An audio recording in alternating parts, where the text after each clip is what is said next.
अस्सलाम वालेकुम नाज़रीन, तव्हांजे ख़िदमत में हाज़िर आहे तव्हांजो मेज़बान ज़ाहिद इसाक़।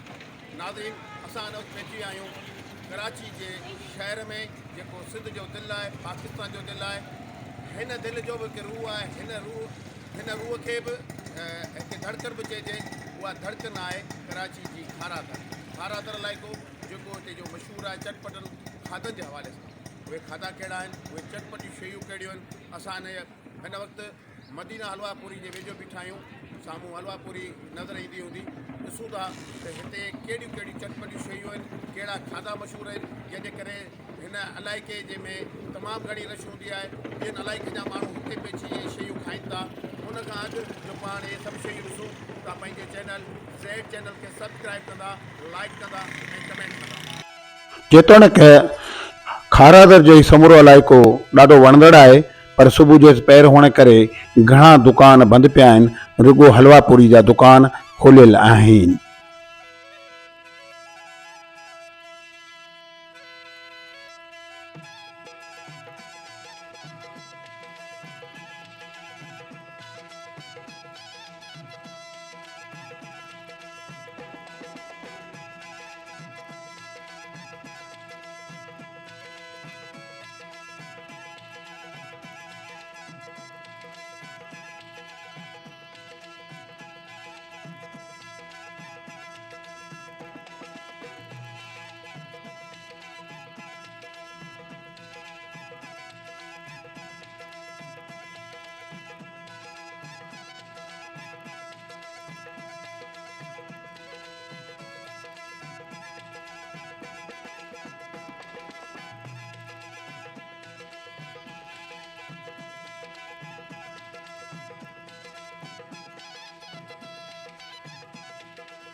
असीं अची विया आहियूं खारादर जी मशहूरु हलवा पूरी ते। ऐं वरी खायां। असां न कयूं खारादर जी हलवा पूरी खाइण लाइ हितां आहियूं, जिते मशहूरु हलवा पूरी आहे मदीना हलवा पूरी। ॾिसूं था मदीना जी हलवा पूरी कहिड़ी आहे। चड़ा मुण में कढनि।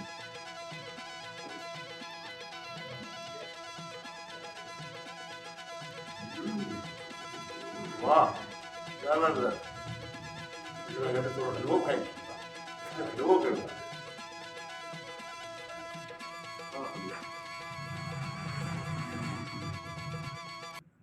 वाकई जेको ॿुधो उहो ई ॾिठो।